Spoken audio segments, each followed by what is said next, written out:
যে ব্রিজ দেওয়া হয়েছে, ব্রিজ দেওয়ার ওই যে পাইকগাছা যে নদীটা আছে এখন ভরাট হয়ে গেছে একেবারে, ওই নদীতে লঞ্চ চলতে পারতো না, এত স্রোত ছিল, এত ভাঙন ছিল, অথচ নেই এখন। এই আমি বলি, আমাকে রাজ্জাক সাহেব স্পিকার ছিলেন না, উনি আমাদের এই পাইকগাছা নদীটারে শেষ করেছে। ওই ব্রিজ দেশে দেওয়ার পর পরই মানে 10 বছরের ভিতরে বন্ধ হয়ে গেছে।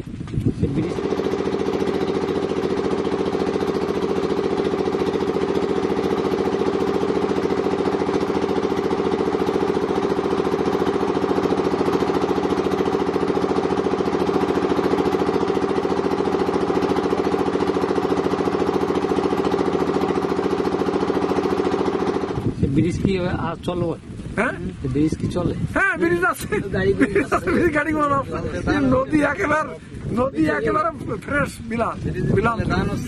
ও নদী খনন করে মাটি আপনি রাখবেন, ও নদী খনন করতে কিন্তু আর হাজার হাজার বিঘা জমি মাটি ফেলায় নষ্ট করতে হবে।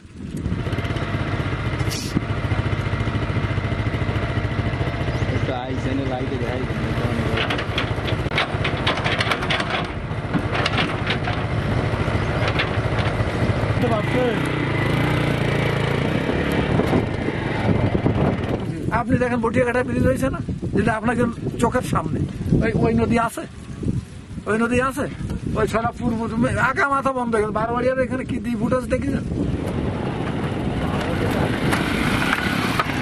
এই যে আপনার শুধু শ্রাবণ ভাদ্রে আসে 3 মাস চলে, বছরে সারা বছর বন্ধ থাকে। হ্যাঁ পানি, লবণ পানি। আমি বলি শোনেন, আপনি ওই যে কথা লবণ 12 মাস যে উঠানামা করা, লবণ তো উঠানোর লাইন নেই।